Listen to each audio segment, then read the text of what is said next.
วัสดีครับสวัสดีครับขอต้อนรับทุกท่านเข้าสู่ไปฮีชาแนลแนวจ้าวันนี้เหลือสามคนอันนี้หน้าพี่ป๊อปอาจจะเปลี่ยนไปนิดหน่อยนะฮะสวยกว่าเดิมการันตีความละความสวยความสวยเออกว่าเดิเออมเอออืมเพราะว่าเอาไม่เข้าจริงแล้วเพื่อให้เหมาะกับเรื่องด้วยเพราะว่าพี่แบกมันกำลังจะพูดจะเป็นเรื่องของเด็กชายที่ได้ไป อืมนรก ใช่ครับนี่เรื่อง Ticket to Hell อ่าอ่า Ticket to Hell ไม่เอาหน้าไม่เอาหน้าเราไม่อยู่ พี่ป๊อปไม่ดวกจริงๆครับวันนี้ขอโทษใช่ด้วยใช่ขอใช่อภัยทุกคนนางขออภัยอืมแฟนคลับของขออภัยFC ของพี่ป๊อปด้วยทุกคนเลยนะอ่ครับแต่อืว่ามสามารถติดตามนางได้แล้วก็นางก็เปิดดูดวงก็ติดตามนางได้เหมือนกันใครอยากดูดวงไปใชตาม่นะเพราะว่าตอือนนี้มเราก็พยายามจะดูเหมือนกันว่าเราจะได้ไปหวัดไหม อืม เพราะว่าเรากำลังจะชวนทุกคนมา react trailer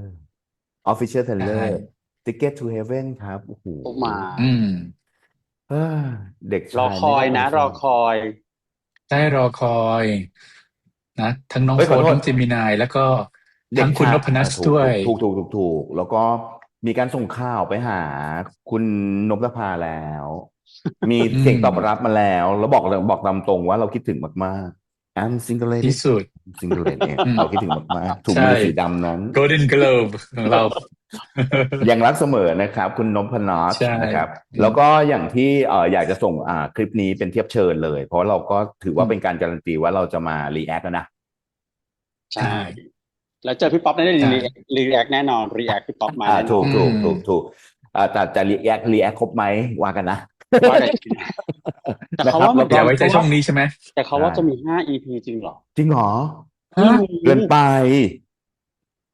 อันนี้ถ้าใครรู้ไม่นะมาบอกหน่อยถ้าใครรู้มาบอกหให้น่อยมาบอกหน่อยคอมเมนต์ใต้อืคลิปหน่อยมนะครับทุกคนเพราะว่าโอ้โห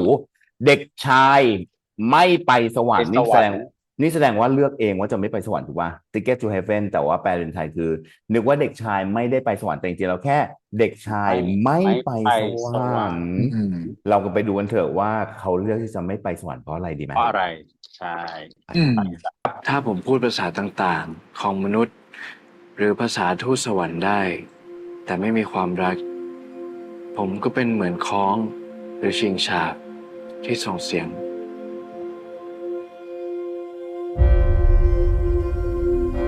รู้ใช่ไหมว่าเด็กที่เนี่ยไม่เหมือนเด็กทั่วไป พวกเราอยู่ที่เนี่ยเพื่อค้นหาตัวเอ นี่ ง สามคนนี้ก็ไม่เหมือนเด็กทั่วไปฮะ จะเรียกเราไปทางไหนฝากเพื่อนใหม่ด้วยนะแทนรัก ชื่อบ้านลูกบ้านแล้วนะ บ้านทั้งคุณ บาโทโลมิว บาโทโลมิว แต่คุณพ่อแม่งบอก เด็กคุณต้องเข้ามาตั้งแต่ม .1 เลยวะ ตอนนี้ม .6 เทอม2แล้วมึงยังเข้าใหม่ แล้วมึงจะทำไมพ่อรู้ว่าลูกกำลังโกรธ แต่ลูกไม่ควรจะปล่อยให้จิตใจสูงไปด้วยความโกรธแบบนี้ มึงเลิกทำผิดกฎสักทีได้ไหมวะ ไปด้วยกันจริงเหรอ ไปด้วยกันดิ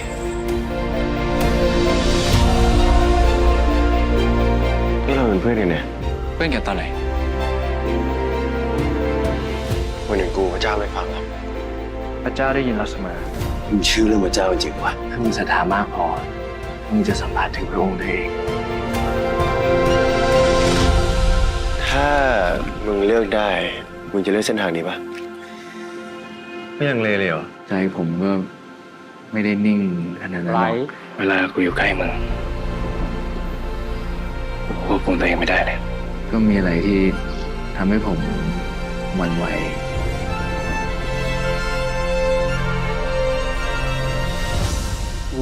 คุณพ่อครับ ถ้ามีบางความรู้สึกที่ทำให้เรารู้สึกไม่ดี มันเป็นความผิดไหมครับ ลองปล่อยไปก่อนดูไหม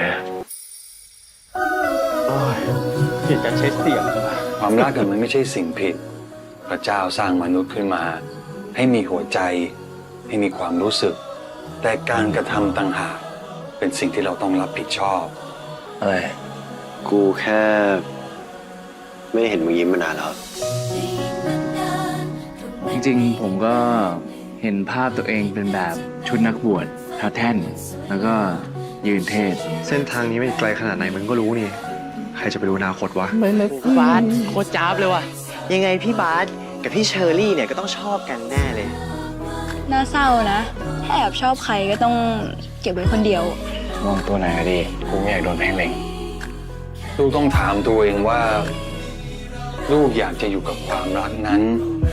หรือว่าอยู่กับพระองค์ มีมึงอยู่กับกูแค่นั้นก็พอละ ทุกวินาทีที่ได้มีเธอเมื่อฉันได้เจอดินแดนที่ฝันนี่มึงไม่อยากไปเจอพ่อกับแม่มึงบนสวรรค์แล้วเหรอ ในเมื่อพระเจ้าสอนให้เรารักกัน แต่เราแม่งรักกันไม่ได้ โลกนี้แม่งจะมีพระเจ้าไปทำไมวะพระเจ้าช่วยเฮียเราได้ฮะ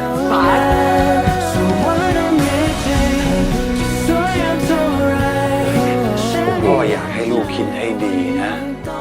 ว่าความรักครั้งเนี้ยมันนำพาลูกไปทางไหน แม่ แต่เส้นทางของพระองค์ มันไม่ง่ายเลย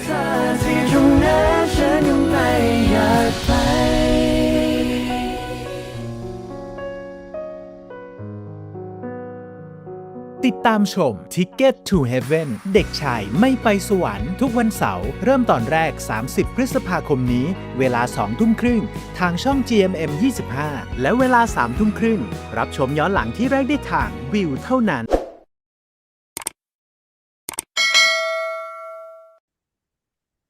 โอ้ my god มาเร็วมากเพิ่งประกาศปิดกอง ไม่ประกาศปิดกองเพิ่งมีลงโซเชียลว่าปิดกองมาเร็ว ไม่ มา เขาบอก ก ว่าคิวสุดท้ายเพิ่งถ่ายเสร็จไม่นาน เออ โพสต์โปรดักชั่น เร็วมาก ว่า ตายแล้ว เกิด ตั อะ ว ไร นี้ก็ ขึ้น official trailer ใช่ไหม ใช่ official เป็น แล้ว official เลยเพราะว่า 30 นี่แล้ว จะออนแล้วนี่ อืม ออน จะออน 30 แล้ว นี่แล้วว่า อืม โอ้โหเร็วมากทำงานกันยังไงเนี่ย ตอนนั้นที่ไปหาที่ไปคุยได้ไปมีโอกาสได้ไปคุยกับไปที่ตึกแล้วได้คุยกับคุณนพนาชยังไม่มีอะไรเกิดขึ้นเลย ยังไม่ได้เฟิร์สลีดด้วยซ้ำเพิ่งทำบทกันเองครับ อืม เร็ว อืม เร็วมาก แต่ก็นานแล้วนะแต่ก็โอ้โหถือว่าเร็วทำงานเร็วมากจริงๆอะไรเงี้ย เหมือนเขาถ่ายแค่18 คิวเองมั้ง จริงเหรอ ใช่ ผมว่าก็เลยน่าจะตอนไม่เยอะ ไม่แต่ว่าคือทั้งเจมส์ทั้งโฟร์มันมีงานเยอะมากนะ ใช่ไง แล้ว นึกออกไหม เจม ไหน ส์ จะองค์ชายได้อีกอ่ะ คล้าย แล้ว โฟ น้อ ร์ ง ใช่ไหมแต่ว่าเจมส์มันน่าจะมีพรีเซนเตอร์ อ BA อนน้องอะไรเยอะอ่ะอืม โอ้โหตายแล้ว งานชุกชุม จริงงานชุกมาก ย้อนมาที่เทรลเลอร์สียั เอา งไง มาสิยังไง ขออนุญาตฟังไปแล้วก็เช็ดอุปกรณ์ไปก่อนพังๆ ท่วม อุปกรณ์อิเล็กทรอนิกส์ฉันเฮ้ย ใน ใครง าน เปิ นี้ ด ก็น่าจะมีเยอะนะในของตะวันตกนะใช่ไหมลามาลาเอดูคา i ิ n อะไรอย่างเงี้ยหรือว่าซิเมนาริสอะไรอย่างเงี้ยแนวเนี้ยที่แบบว่าเป็นเกี่ยวกับเรื่องศาสนาความเชื่อแล้วก็พวก LGBT อะไรอย่างเงี้ย ซึ่งไม่ใช่ถ้าถามว่าประเด็นมันเป็นประเด็นใหม่ไหมคงไม่ใช่ประเด็นใหม่หรอกตรงเนี้ย แล้วก็มันก็คำถามที่ตั้งอยู่ในเรื่องเลยโดยตรงก็คือการเลือกของตัวละครว่าเลือกแบบไหนซึ่งจริงๆแล้วในเรื่องก็ไม่ได้บอกนะว่าเลือกแบบไหนถูกแบบไหนผิด คือให้เราชั่งเอาเองว่าปลายทางจะไปตรงไหนกันแน่ ถ้ายังเชื่อศรัทธาในพระเจ้าถ้าเลือกในทางที่ถูกต้องการทำที่ถูกต้องมันก็จะนำให้ไปสู่สวงสวรรค์อะไรอย่างเงี้ย และการที่เลือกจะไม่ไปสวงสวรรค์ ก็จะได้ผลอีกแบบหนึ่งซึ่งถ้าเราดูตามเนื้อหานำเรื่องแล้วก็สามารถเดาตอนจบได้ว่าสิ่งใดกันแน่ที่เขาน่าจะเลือกนะก็คือความสุขที่เป็นจริงในปัจจุบันนี้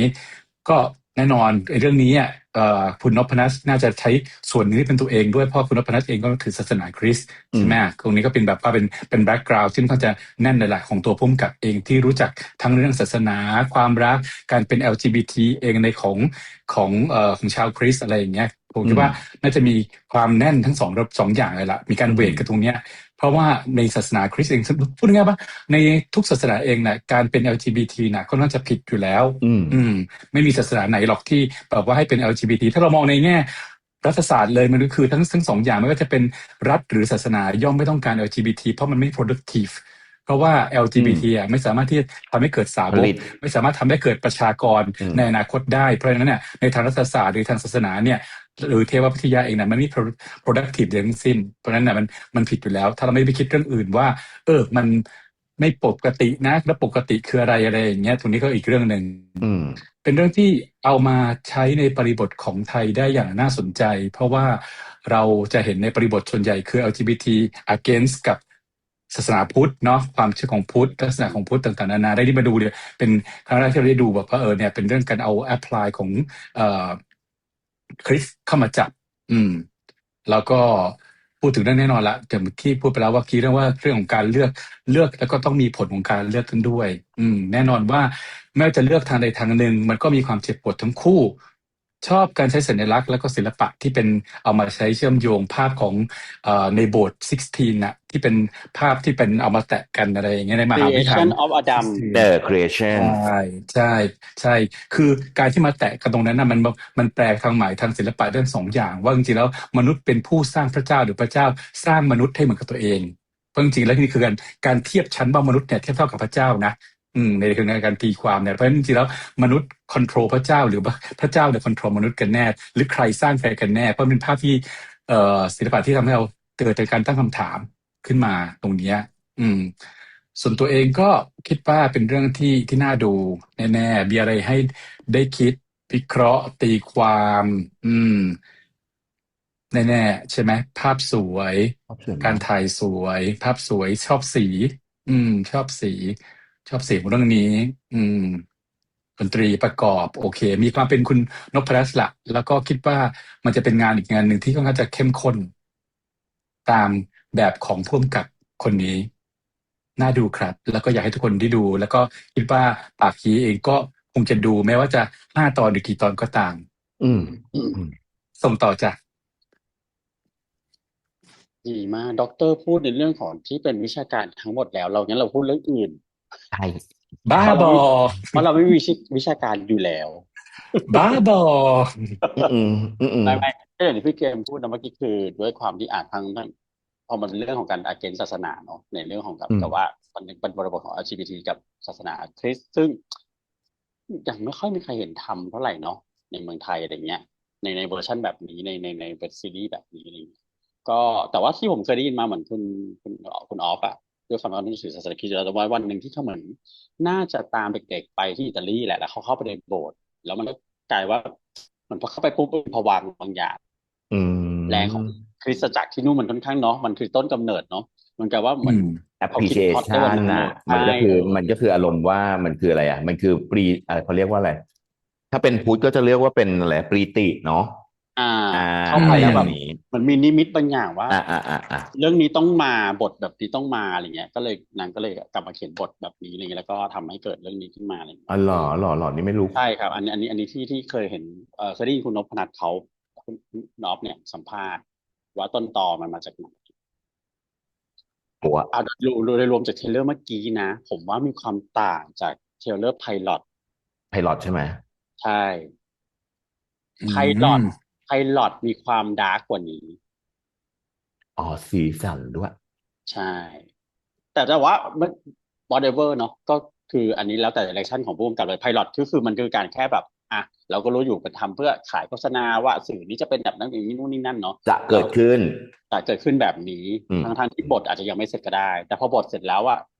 วิถี director ของผู้director ของผู้กำกับเขาก็อาจจะมีการเปลี่ยนแปลงหรือว่าปรับให้เข้ากับสถานการณ์ปัจจุบันนู่นนี่นั่นหรือให้เข้ากับตัวบุคลิกของน้องให้มากที่สุดเพราะว่าจะได้มีการทำการแสดงหรือว่าทำซีรีส์ให้มันคอมพลีทจริงๆนะถามว่าไม่ดาร์กไม่ใช่ไม่ดีไงมันก็มาในอีกแนวหนึ่งก็คือผมส่วนตัวยังมีความว่ามันคือ coming of age บางอย่างบาง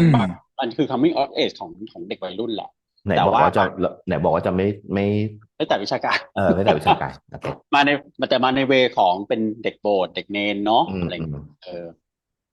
แต่เมื่อกี้ที่ชอบจริงนะชอบโปรดักชันซึ่งเราก็รู้อยู่แล้วว่าคุณออฟเขาก็ค่อนละเอียดพิถีพิถันเรื่องนี้แล้วก็การเกรดสีเรื่องนี้คือแบบเนาะมันดูมีความขลังแต่ก็สวยงามมีมิติแต่ก็ยังไม่ได้ทิ้งความสดใสของความเป็นวัยรุ่นของนักแสดงนำทั้งคู่นะครับผมว่ามันทำเบรนออกมาได้ค่อนข้างดีแล้วก็สิ่งที่ผมสังเกตเห็นคือเจมินายน้ำเสียงเคยใช้แบบนี้แหละแต่โฟร์ผมยังไม่เคยได้ยินน้ำเสียงนี้นะในการกดโทนนี้อะไรเงี้ยซึ่งก็น่าจะเป็นสิ่งที่ท้าทายน้องอยู่พอสมควรไม่เจมินายไม่ท้าทายนะเจมินายใช้โทนเสียงนี้เคยใช้แต่ว่าไม่ใช่คาแรคเตอร์นี้ไงในส่วนตัวผมรู้สึกว่าใช้โทนเสียงเหมือนตอนที่เป็นตินตอนเป็นประธานนักเรียนแต่ส่วนนุ่มลึกซึ่งก็ขัดกับตัวเจมินายเหมือนกันเพราะเจมินายจริงๆก็เป็นคนแบบextrovert สุดๆถูกไหมเขาเป็นลูกชายของเตตะวันอย่าลืมสิ เขาเขาเป็นมิกเขาเป็นแบบว่า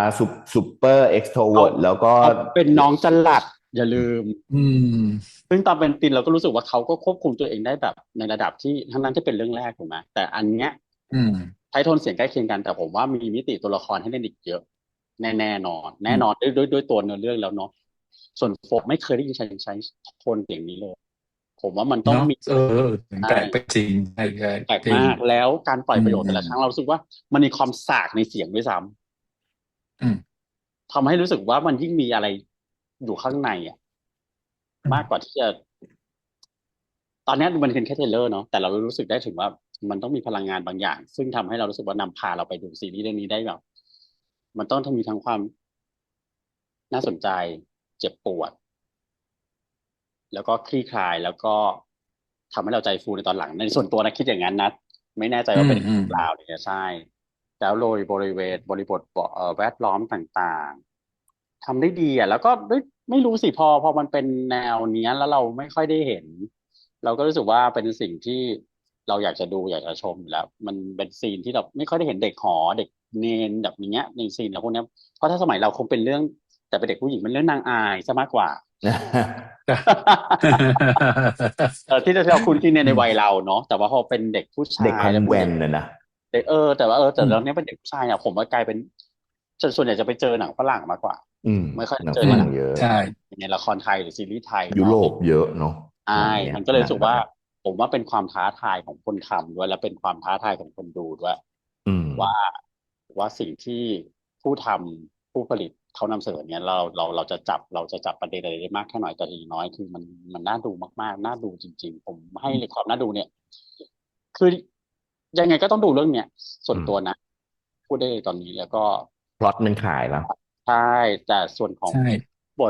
บทของโฟร์ธของบาร์แทนรักใช่ไหมแทนรักเราก็รู้อยู่แล้วว่าพ่อแม่เขาเสียเขาอยากไปสวรรค์เพราะเหตุนี้ แต่เขาจะไม่ได้ไปสวรรค์เพราะเหตุใดนั้นก็ต้องรอดู อืม แต่ที่ผมรู้มาพี่นกเล่นเป็นแม่ของบาร์ อืม เป็นแม่ของเจมินายและพี่ต้อมพลวัตเล่นเป็นพ่อ โอ้โห อืม ก็รอดูแล้วกันว่ามันจะขนาดไหน นี่คือแค่ นะ น้ำจิ้ม มาก เนาะ จริงๆอืม ขอ เมื่อ เชิ กี้ตอน ญ ที่ดูรู้สึกมันมีเสริมแบบสีมันแบบทับฉาบอยู่อะไรอย่างเงี้ย แต่ตรงนี้ยกให้พี่ปอนละกันเรื่องสี ฮะ ฉาบสีอะไรอย่างเงี้ย เป็นหรอ เคลือบมาอะไรอย่างเงี้ย เป็น จริง พี่หร พี่ อ ปอนได้ แรง ดูถึง มา พี่ปอน ก แล้วตอนเนี้ย อืม เอาตรงๆ เอาสิ่งที่พี่ขออนุญาตพูดในสิ่งที่พี่ถนัดก่อน อ่า อื คือ ม acting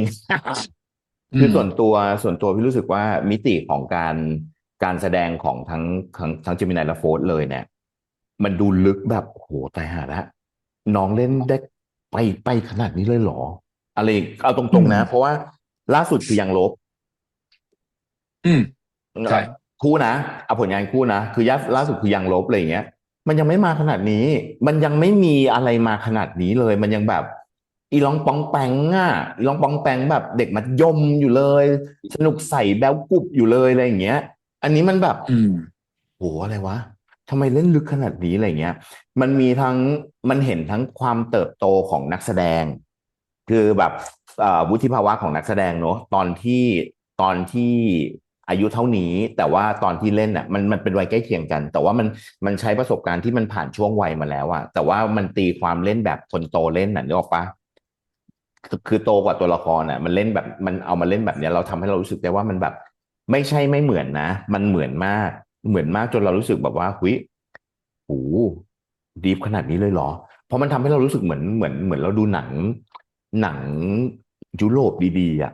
ใช่ นึกออกไหม อืม มัน ใช่ มันทำให้มัน ใช่ ฟีลเราฟีลมันรู้สึกแบบเหมือนดูหนังยุโรปดีๆสักเรื่องหนึ่งอะไรอ แต่ ย่าง เป็นหนังอินดี้ด้วยนะ ใช่แล้วก็ต้องใช่ ถูก แล้วก็ ต้ ต้ อ อง งเป็นหนังอินดี้เป็นหนังนอกกระแส เป็นหนังที่แบบว่าประเด็นแรงๆ เป็นประเด็นแรงๆ ภาพสวยๆเพลงซาวด์เพราะซาวด์แบบมาแบบโอ้โหเอกซอติกมาเลย หมายความว่าแบบหาฟังยากอ่ะแบบไม่ค่อยได้ฟังที่ไหนมาก่อน แล้วพอมันประกอบเข้ามาปุ๊บแล้วแบบมันขับจังเลย แต่ว่าไอ้พวกเนี้ยพี่ว่ากับ GMM อ่ะมันมีความยากอย่างหนึ่งมันต้องแมสด้วย อืมมันต้องมีความแมสด้วยมันจะต้องขายเพลงได้ด้วยเพราะว่าน้องต้องไปต่อยอดได้อะไรอย่างงี้ถูกไหมอันนี้เราพูดถึงแบบว่าในทางมาร์เก็ตติ้งเนาะมันจะต้องมีตัวนี้เป็นตัวตั้งต้นเนาะเป็นสารตั้งต้นขึ้นมาเพื่อจะก่อ1ก่อ2ก่อ3ก่อ4แล้วก็ทำให้พลวัตของงานต่างๆของน้องมันกระจายขึ้นไปอีกใหญ่ขึ้นไปอีกเนี่ยนี่ขนาดน้องใหญ่อยู่แล้วนึกออกไหมนี่มันต้องใหญ่ขึ้นไปอีกจากผลงานเรื่องนี้แล้วมันจะต้องใหญ่จริงๆพี่เชื่อเหลือเกินอะไรอย่างเงี้ยส่วนตัวพี่รู้สึกว่าวิธีการแสดงแบบนี้มันทำให้พี่เดิมน่ะคือสนใจมากจนรู้สึกว่าอยากไปหาข้อมูลเลยอยากไปหาข้อมูลมาก่อนเลยว่ามันคืออะไรแบบไหนยังไงเรื่องมันเป็นยังไงนะบาสคือนักบุญคนไหนแล้วคือเด็กเนนเป็นยังไงอะไรเงี้ยอยากไปหาข้อมูลเพื่อที่จะแบบว่าพอมาดูปุ๊บอะเรารู้ว่ามันอย่างนั้นอย่างงู้นอย่างนี้แล้วก็มาคุยกันว่าในบทความต่างๆนานาที่มันมีมาเรื่องเล่าอย่างนั้นอย่างงู้นอย่างนี้หรือว่าบทวิเคราะห์ของการเป็นเด็กเนนมันเป็นงี้งี้นี่นะอะไรเงี้ยมันห้าม1 2 3 4เนี่ยอยากมากๆอยากมากๆจะไปหามาแต่ในที่สุดพอดูปุ๊บเมื่อกี้แล้วคือตัดสินใจเลยว่าไม่เอาฉันอยากดูว่าน้องจะถ่ายทอดให้ฉันรู้สึกอะไรไปพร้อมๆกับตัวละครบ้างเพราะว่าดูปุ๊บแล้วรู้สึกขุนลึกมากลึกจนรู้สึกว่าเอาเข้าจริงนะสิ่งที่เด็กชายไม่ไปสวรรค์เนี่ยเพราะว่าจริงๆแล้วว่าอยู่บนดินน่ะมันก็เป็นสวรรค์ของเขาแล้วหรือเปล่านี่คือคำถามสิ่งที่พระเจ้าบอกตั้งแต่แรกแล้วหรือเปล่าว่ามันไม่ต้องอยู่ที่ไหนหรอกถ้าหัวใจมันทำงานแล้วมันอยู่รอบข้างด้วยความรักเพราะว่าศาสนาคริสต์เนี่ยเอาตรงๆนะพี่พูดตามตรงนะคือมันจะมีความโดดเด่นมากๆกว่าศาสนาอื่นๆคือเรื่องความรักใช่ถูกต้องพอมันเป็นเรื่องนี้ปุ๊บอะแล้วมันกลายมาเป็นแบบว่าห้ามนั่นห้ามนู่นห้ามนี่แต่ว่าเอาเข้าจริงแล้วเนี่ยถ้าพระเจ้าไม่รักมนุษย์นะพระเจ้าก็จะไม่ส่งคนลงมาไถ่โทษถูกปะล่ะถูกปะมันจะไม่มาเป็นพระผู้ไถ่บาปให้ถูกไหมถูกไหมล่ะคืออันนี้คือความรักที่มีสุดๆเลยนะที่เรารู้สึกได้ว่าเฮ้ยพระองค์รักมนุษย์แหละอันนี้คือขออนุญาตพูดจากสายตาคนนอกนะครับถ้าผิดแบบไหนยังไงก็มาคุยกันได้แต่บอกไว้ก่อนนะว่าช่องเราหรือวิธีการคอมเมนต์พูดคุยอะไรพวกเราไม่ได้มีเจตนาเพื่อเป็นการทำลายหรือจ่อเข้าไปเพื่อแบบว่าเป็นทำให้เรื่องราวมันเกิดความร้าวฉานหรือเกิดผลประโยชน์กับบ้านใดบ้านหนึ่งส่วนใดส่วนหนึ่งไม่ใช่นะครับเราวิจารณ์ในฐานะที่ผลงานมันมาเป็นศิลปะเนาะแล้วมันออกสู่สาธารณชนแล้วเรามาพูดมาคุยกันแบบนี้ไม่ใช่แบบเพื่อทำลายล้างด้วยประการทั้งปวงนะทุกคนอันนี้บอกไว้ก่อนเพราะว่าไม่รู้เลยอยากรู้และรู้มาแบบนี้เพราะว่าโดนถูกสอนมาแบบนี้ตั้งแต่แรกเพราะว่าคือศาสนาคริสต์โดดเด่นในเรื่องความรักอันนี้ก็มาพูดให้ฟังว่ารู้อะไรมาอย่างนี้เนาะพอมันเป็นแบบนี้มากๆเข้ามันทำให้รู้สึกได้ว่าพอเนาะคือแรกเริ่มเดิมทีเอาตรงๆนะเรารู้สึกว่าพี่จะมีความแบบโฟร์มันชอบติดแบบเวลาพูดกับคนลิ้นปากอะไรอย่างเงี้ยอารมณ์แบบประมาณนั้นแล้วเรารู้สึกว่ามันไม่คลายสักทีในหลายๆเรื่องแล้วในหลายๆเรื่องแล้วแต่มาฟังเรื่องนี้ปุ๊บต่อให้คาแรคเตอร์วิธีการพูดแบบเนี้ยไม่ติดว่ะแล้วปรากฏว่าน้องใช้เสียงที่ชัดเจนมากขึ้นด้วยซ้ำมันก็เลยยิ่งกลายมาเป็นแบบมิติที่โฟร์เล่นมันลึกแบบการที่ตัวละครมันนิ่งมากๆนิ่งมากๆแต่ว่ามันรู้สึกโอ้โหมันแอคชั่นมันสุดๆแล้วมันส่งตรงมาหาเราจริงๆมันไม่ใช่นิ่งมากๆแล้วแบงค์นึกออกไหมคือมันนิ่งแต่มันเล่นอยู่เงี้ยมันยิ่งสูโอ้โหตายห่าแล้วมันแบบมันขยี้อะไรได้ขนาดนั้นแล้วพี่ชอบมากๆชอบบริบทของการที่ชอบปล่อยให้นักแสดงได้เล่นหมายถึงว่าเทคไทม์ไม่ต้องบทแบบ1 2 3 4ต้องพูดต้องใส่มาห้ามเงียบห้ามหยุดอะไรเงี้ยอะไรอย่างเงี้ยคือมันจะหายไปประกอบกับเจมินายโอ้โหทุกคนเนาะการขึ้นของเจมินายคือเจมินายไม่ใช่คนที่เข้ามาทำลายกฎนะนึกออกไหมเพราะในคือพี่เชื่อว่าในโรงเรียนประจำหรือว่าในสถานที่ที่มันแบบว่ามีรั้วรอบขอบชิดแล้วก็มีข้อกำหนดมันน่าจะต้องมีข้อกำหนด1 2 3 4เพื่อให้อยู่ร่วมกันอย่างสงบสุขนึกออกปะแล้วปรากฏว่าเป็นบ้านที่แบบว่าเป็นเด็กเนนของแบบเป็นเด็กเป็นลูกพระเจ้าได้อีกอะไรเงี้ยนึกออกปะมันน่าจะต้องมี5 ข้อ 5เหมือนพระเราศีลเท่านี้ข้ออะไรอย่างเงี้ยนะถ้าเอาเทียบกันนะคือแต่ว่าด้วยความที่บ้านเนี้ยมันมีกฎแบบหนามากสาหัสกันไม่สาหัสกันคือเยอะมากอะไรเงี้ยแต่กับคนที่ไร้กฎเกณฑ์ไร้กฎเกณฑ์เพราะเขารู้สึกคือการเข้ามาของเขามันคือการน้ำไม่มีน้ำในแก้ว มันโล่งโปร่งมากดรเสริมก่อนแตะก่อนเสริมนิดนึงคือก็เห็นด้วยที่ปอนคือไม่ได้คิดว่าเป็นตัวละครที่เข้ามาเพื่อเป็นตัวขบถของเรื่องอ่ะจริงๆแล้วเป็นตัวละครที่ตั้งคำถามมากกว่ามีดาวต์มากกว่าตั้งคำถามมากกว่าว่าถ้าไม่ใช่อย่างนี้จะเป็นอย่างนี้ได้ไหมหรือเป็นอย่างนี้ได้ไหมอะไรอย่างเงี้ยในเรื่องนี้แต่ไม่ใช่เป็นตัวละครที่แบบว่าเข้ามาแบบในเชิงขบถคือล้มทุกอย่างล้มทุกความเชื่ออะไร มันไม่ใช่เด็กปีนกำแพงแบบที่พอปีนกำแพงปุ๊บแล้วแหกกฎมันไม่ใช่คือวิธีการเล่นของน้องมันทำให้เรารู้สึกได้ว่าแบบนี่ไม่ใช่ขบถไม่ได้การเข้ามาแบบขบถมันเป็นการเข้ามาแบบน้องมันไม่มีเลยพอมันไม่มีกฎเกณฑ์เนี่ยปุ๊บมันเลยกลายมาเป็นว่าคนที่สร้างความรู้สึกเป็นมิตรที่สุดคือเด็กที่เชื่อฟังกฎที่สุดคือมันเป็นสองตัวละครที่มันเป็นอย่างเงี้ยคือเด็กที่ไม่มีกฎเลยกับเด็กที่แบบว่าเพราะว่าอยากปฏิบัติแบบนี้เพราะว่าถูกสอนมาว่าแม่อยู่บนสวรรค์พ่ออยู่บนสวรรค์ต้องไปหาแม่หาพ่อให้ได้อย่างเงี้ยแล้วก็ต้องทำตามกฎนี้เนี่ยเพื่อจะให้เดินขึ้นไปอย่างเงี้ยกฎมันมีแบบคนนี้เด็กคนนี้มันเต็มไปด้วยกฎเลยเพื่อมันเป็นแบบทางหนึ่งแต่อีกคนหนึ่งไม่มีกฎเลยอะไรอย่างเงี้ยเรารู้สึกแบบแต่ไม่ใช่ขบถนะไม่ใช่ขบถเพราะว่าขบถคือผู้ทำลายกฎผู้แหกออกไปจากกฎแต่อันเนี้ยคือเขาเข้ามาแบบเขาไม่ได้มีกฎนะเขาแค่มาอยู่ในที่นี้เฉยๆมันทำให้พี่รู้สึกแบบนั้นนะจนรู้สึกแบบโหมิติและวิธีการแสดงของทั้งสองคนไม่ต้องพูดถึงไมโครแอคติ้งที่แบบกล้ามเนื้อหน้าหรืออะไรต่างๆนะเพราะพี่รู้สึกว่าอันเนี้ยมันเล่นแบบมาจากข้างในไม่ใช่ขนลุกนะจริงๆนะวิธีการเล่นชวนขนลุกมากนะหูแบบสายตาอะไรอย่างเงี้ยคือความหล่อชายมันมีอยู่แล้วทั้งสองคนนึกออกมาบิวตี้พิวเลจของน้องมันมีครบอยู่แล้วทั้งสองคนเนี้ยความสามารถในการร้องเพลงอะไรอย่างเงี้ยพี่เชื่อว่าเพลงในโบสถ์มันจะต้องเพราะมากๆแบบในพิธีกรรมอะไรอย่างเงี้ยมันจะต้องไม่ใช่แบบปึ้งปะอะไรอย่างขนาดนี้นึกออกไหมเพราะมูดแอนโทนมากซิสเตอร์แอคมันไม่ได้มาแบบ เพราะว่าการภาพมันมืดไป5 วินาทีก่อนที่มันจะเกิดความแสงสว่างขึ้นมาอะไรอย่างเงี้ยเขาต้องการบอกหรือเปล่าเพราะว่าการพูดลำนำถึงพระเจ้ามันถึงจะมีแสงสว่างหรือเปล่าเพราะว่ามันเริ่มต้นจากความมืดบอดไงมืดมากแล้วก็แสงมันมาจากการวอนขอถูกปะล่ะอันนี้มันเหมือนแบบย้อนเข้าไปในยุคที่แบบว่ามนุษย์ยังไร้ศาสนามันวอนขอต่อสิ่งที่มองไม่เห็นอย่างที่ดร.บอกไม่รู้ว่าสิ่งสรุปแล้วกลายมาเป็นพระเจ้าสร้างมนุษย์หรือจริงๆแล้วมนุษย์สร้างพระเจ้า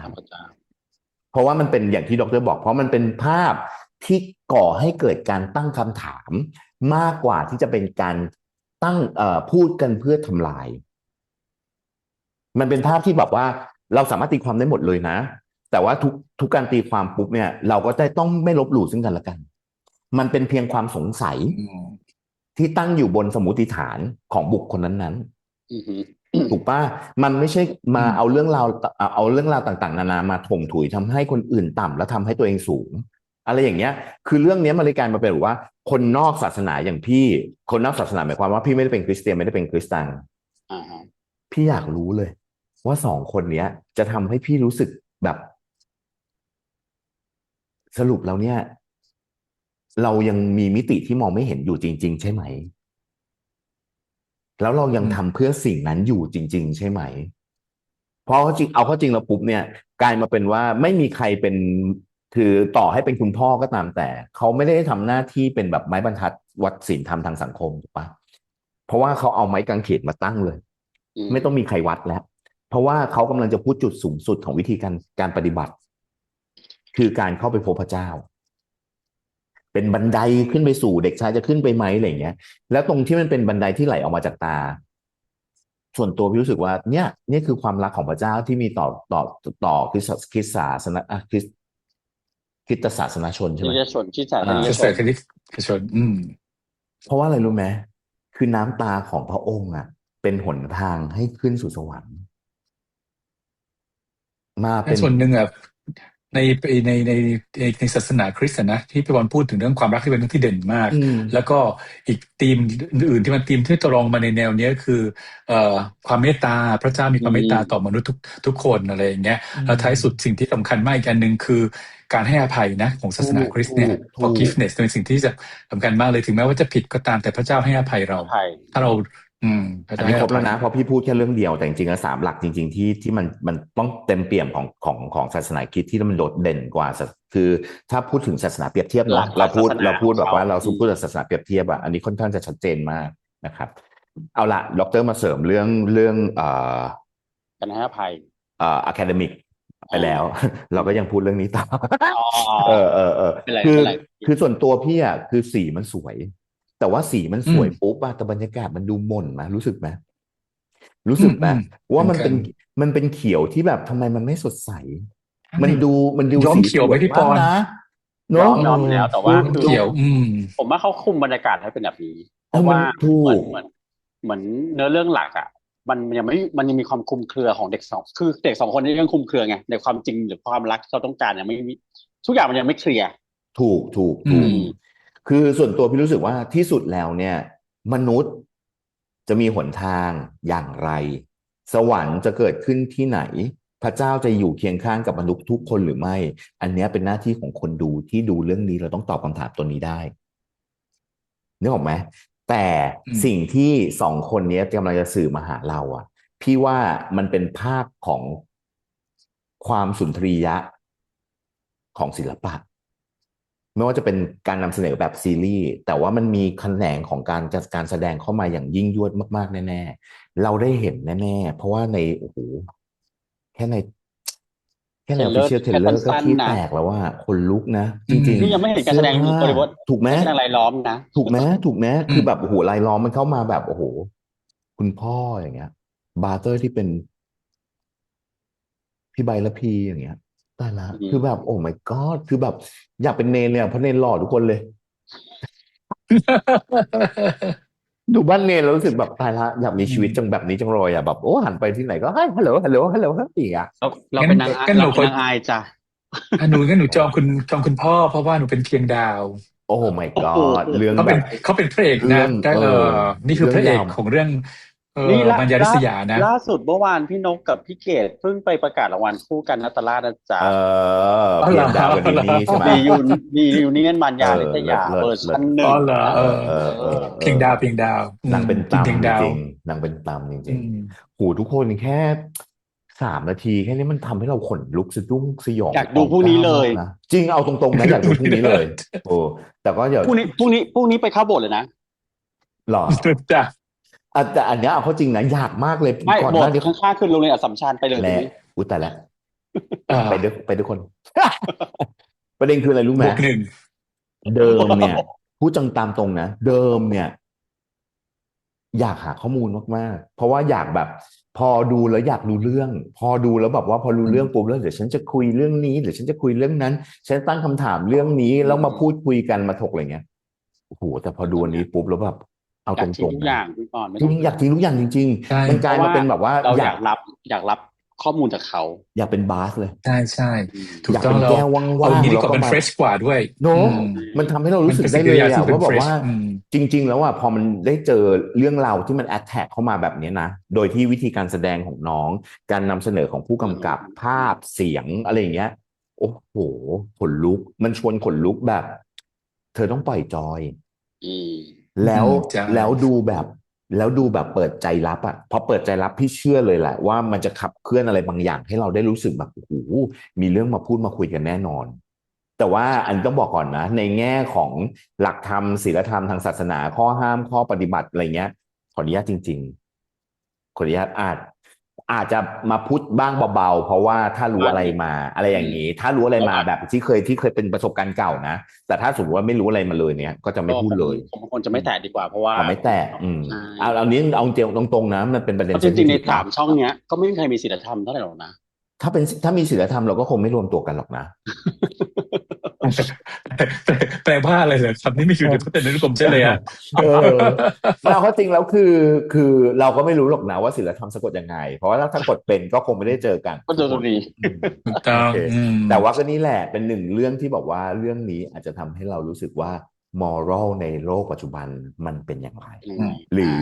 moral ในหัวใจคน ใครเขาจะคิดว่าอะไรคือ moral บ้าง เราก็ได้รู้กันละเนาะถูกไหมแล้วก็เธอเช่นกันอะไรคือ moral ของเธอ แต่ เนี่ยเลขที่บัญชีเนี้ยคือมอรัลของเราจำไว้ ลืม มอรัลของเรา อันนี้ คือเนี่ยเลขที่บัญชีนี้นะจ๊ะฝากด้วยนะครับ แล้วก็ขอบคุณด้วยนะครับสำหรับการสนับสนุนดีๆ ที่มีมาโดยตลอดนะครับ ไม่ว่าจะเป็นการโอนเงินเข้าสู่บัญชีนี้โดยตรงนะครับ การกด subscribe ไลค์หัวใจแชร์รวมถึงการกดกระดิ่งรู้ก่อนอันนี้ต้องขอบคุณมากๆจริงๆนะครับ แล้วก็จะขอบคุณไปมากกว่านั้นเลยนะทุกคน ถ้าทุกคนเรียกเพื่อนมาดู แล้วก็ถ้าสมมติว่าเราเมียแล้วเธอมาเมียกับเรากันนี้ต้องฝากด้วยนะจ๊ะ ไม่ว่าจะเป็นคลิปนี้หรือคลิปไหนๆก็ตามแต่นะครับฝากด้วย ขอบคุณไปมากกว่านั้นคือ GMM TV นะทุกคนเนาะ GMM TV นี่แหละผู้ผลิตคอนเทนต์เลิศๆแบบนี้ปุ๊บๆปังๆแบบนี้ที่ทำให้พวกเราได้มาเจอกัน ไม่อย่างนั้นถ้าไม่มี GMM TV เราอาจจะมาเจอกันยากก็ได้เพราะว่าโอ้โหเรื่องราวของที่มันต้องแบบตั้งต้นในการทำช่องก็มาจาก GMM TV นี่แหละครับ ใช่ แล้วที่สุดแล้วนะที่ต้องขอบคุณคือพวกเธอจริงๆ อย่าลืมมาพูดมาคุยกันนะจ๊ะเอาละครับวันนี้พวกเราทั้ง3คนคงต้องลากันแล้วคราวหน้าหวังว่าจะมีพี่ป๊อปแม่ชีแห่งช่องมาร่วมจอยกันกับพวกเรา แต่ว่าเราก็ไม่สามารถรับปากได้นะอยู่ เพ ที่ ราะว่านางดูจะมีมอรัลที่สุดละ หรือเปล่า เปล่า เพราะว่าไม่มีเลยพยายามไปแสวงหาหรือ อ๋อหรือเปล่า อันนี้อีกเรื่องหนึ่งเนี่ยไม่มาหมดมาตรงนี้แหละโอเคครับลากันแล้วครับเจอกันคลิปหน้าจะเป็นคอนเทนต์อะไรฝากติดตามกันนะครับแต่วันนี้ไปแล้วครับสวัสดีครับ สวัสดีครับ สวัสดีครับ บ๊ายบาย บ๊ายบาย